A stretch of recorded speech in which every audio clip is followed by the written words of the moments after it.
Posted by u/ThunderPhoenix21. Detectives of Reddit, what are some of the creepiest cases you have worked on? Alright, detective now, but this happened when I was on patrol several years ago. Got a call to check the welfare of a guy whose neighbor hadn't seen him in a couple years. Why it took so long to report?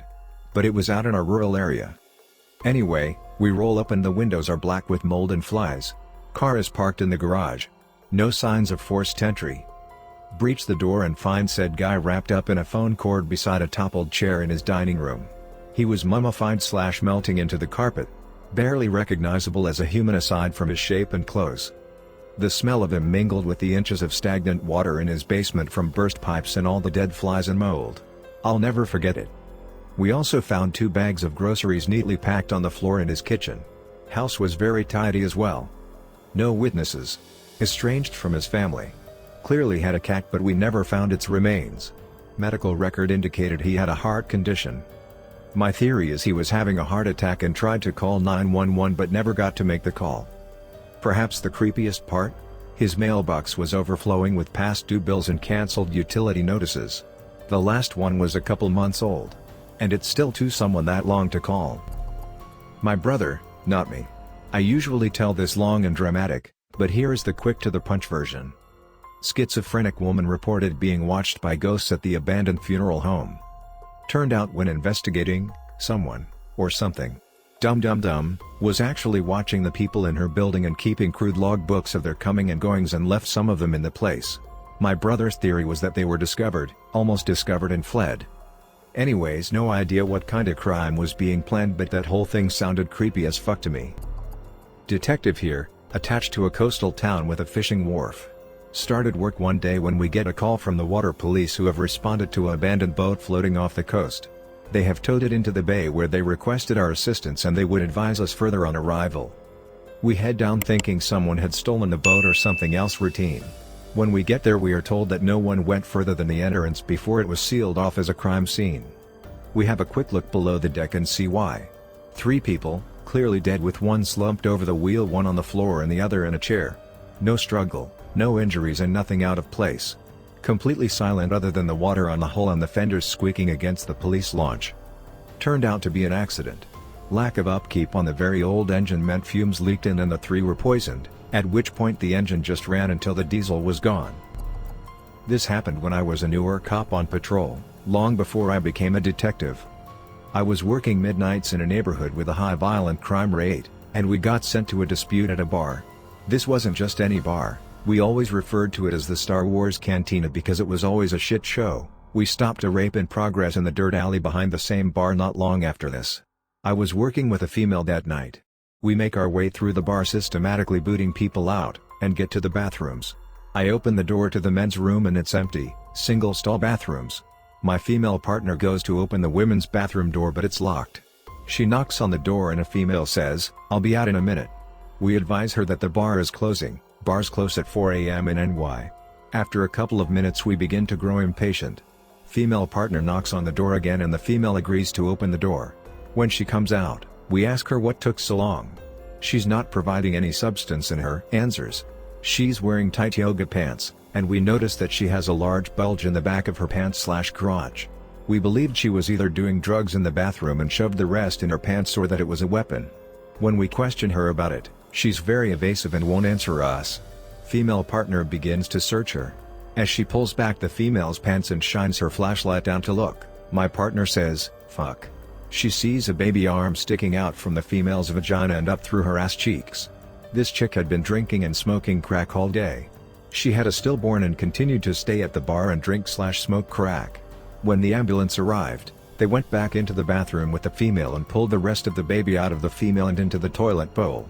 The baby was completely formed, except it never formed a head. It was just sunken in around the neck. I've seen some crazy shit in my career like brutal homicides etc., but that one always stands out the most. Okay, here's a non-joke, but it's my husband's story. He is a detective.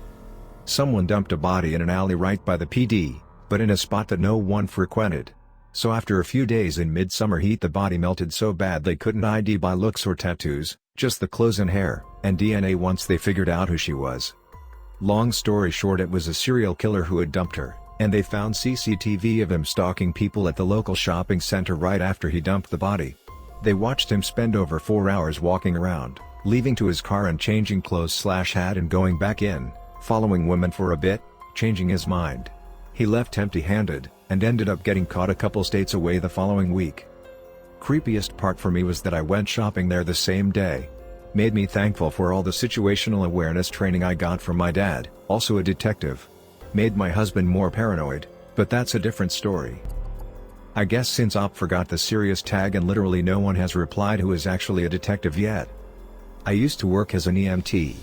When I first started I went on a prison call once. Our PT had a medical issue, and on the way to our patient me and my partner witnessed another inmate eviscerate himself somehow. He was beating on his hospital cell door screaming for painkillers and how now y'all have to take me to the hospital, and the nurses non-pulsed were like we called someone but don't sweat it, this is like the 3rd time he's tried this. Also we were warned not to try and go in and help him cause he would most certainly attack us. Dude has his intestines hanging out and entire staff seemed to think it was no big deal. Kinda crazy. I soon learned how fucked up prison hospitals are. Eventually I too became desensitized. I have a couple that I was tangentially involved with. First one that comes to mind was this kid, smart kid, Chinese student coming to America for school on an engineering scholarship I believe. Was dating a girl during undergrad, but they broke up so he could go to grad school at an Ivy League. She started talking to someone else a while after they broke up and he caught wind of it. He bought an airsoft gun and some knives online, next day airshipped them to his apartment, drove back to where his ex lived and staked out her house, taking meticulous notes about the comings and goings, when his ex was home, when her roommate was home. He went and knocked on the door when just the roommate was home, brandished the airsoft gun like it was a BB gun and negotiated his way in. He bound and gagged her roommate and waited for his ex to get back. When she finally got back, he forced her at gunpoint to sit in a chair, where he tied her up and taped over her mouth. He stabbed her in the neck once and then just stared at her, expecting that to kill her instantly, like a movie or video game. When it didn't, he stabbed her, I don't know how many more times, but a lot more. To me the creepy part is the level of planning that he did.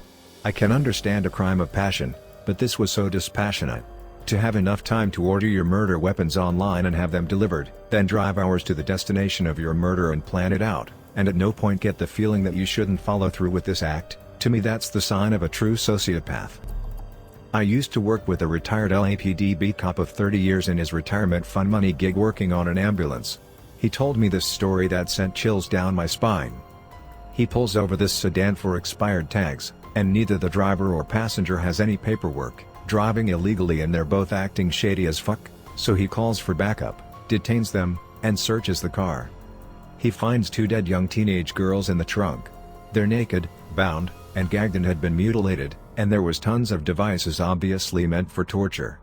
He calls in the homicide detectives, and the cavalry comes. The 2 guys are hauled away to jail, and his day wraps up after all the normal procedures and paperwork has been filed.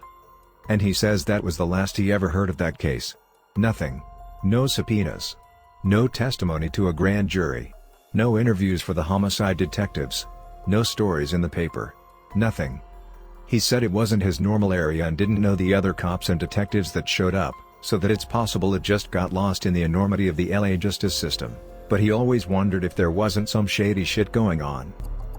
My boyfriend was the detective in this case. An officer doing a wellness check on an elderly woman spoke with her son. He said she was out at the moment, but she was doing well. He spoke in detail about what she was up to lately and all that. The officer noticed a strong smell coming from the yard though. I'm sure you see where this is going, as I don't think pretending a deceased relative alive to keep receiving their benefits is uncommon.